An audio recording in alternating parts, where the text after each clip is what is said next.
Hello students, welcome back to my YouTube channel. Study Solution with Ravi Kumar. In today's video, we are going to solve the exercise of the Chapter 3 Word Processor.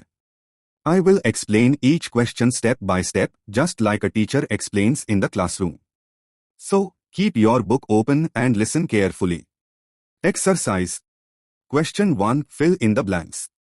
A. Cursor is also known as. Answer, insertion point.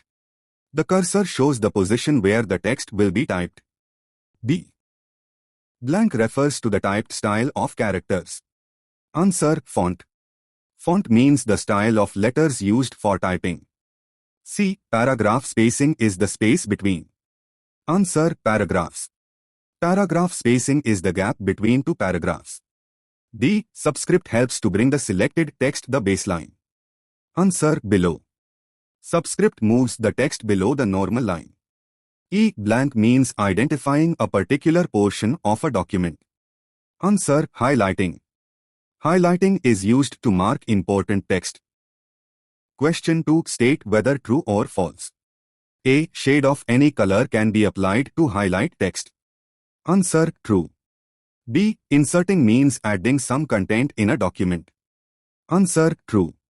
C. Control plus key combination is used to make subscript text. Answer, true. D. Page numbers cannot be inserted in a document in word processor. Answer, false.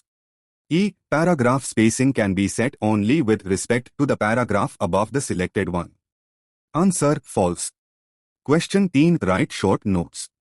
A. Superscript. Superscript is text written slightly above the normal line. B. Document. A document is a file created using a word processor. C. Highlighting text. Highlighting text means selecting text and applying color to make it stand out. D. Header. A header is text that appears at the top of every page in a document. E. Font. Font means the style and size of typed characters. Question 4. Different ways of selecting text. Text can be selected by using the mouse, using the Shift key, using Ctrl plus A to select the entire document. Question 5. Benefit of applying formatting. Formatting makes a document neat, clear, and attractive. It also makes the content easy to read and understand. That's all for today, students. If you found this video helpful, please like, share, and subscribe to my channel. Thank you for watching. See you in the next video. Study Solution with Ravi Kumar.